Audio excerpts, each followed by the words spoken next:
Well, I remember once going for a haircut in Cornwall, and the hairdresser asked me, a chatty hairdresser, friendly, not over chatty, but friendly. She asked me what I did, and I said, I'm a minister in London. And she said, oh, you're in the government. Well, not quite. And what I should have said is, yeah, I'm the Prime Minister, actually. The Prime Minister.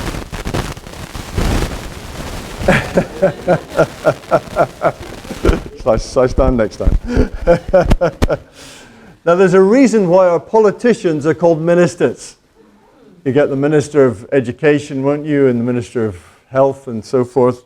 And those in the cabinet are often called ministers of something. And the reason, I think, is here in the Bible, because the Bible has vastly shaped, and still does vastly shape, our country in the West. And if you go back into the old King James Version, you will find that the word here for servants is ministers. It's the same word. A minister is a servant. And in fact, it's even the word that we use for a deacon in the Bible, diakonia. And so ministers are meant to be, sometimes they call themselves this, and we're not always too sure if we believe them, but they're meant to be public servants, serving the people who've elected them. Ministers. And for this reason, isn't it, that government is to be respected by Christians. Because government is both God established or established by God. That's mentioned twice.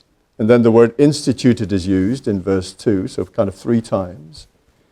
And it is God used, or used by God. It's God established and it's God used. And for these reasons, we are to treat government with submission and obedience as far as we can. It's not an absolute authority they have over us. That's only true of God, but it is an authority over us.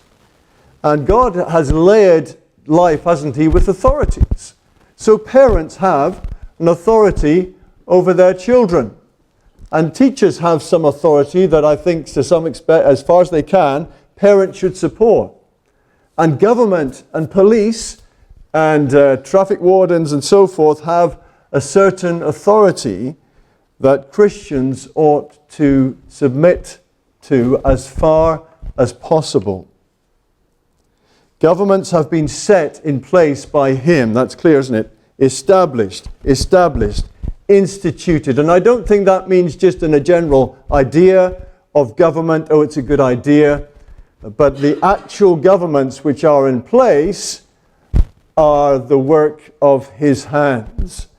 Even if they're not very good governments, even if they're terrible governments to some extent. And of course, they will vary. I don't think we have a terrible government. I don't think we have a deeply corrupt government.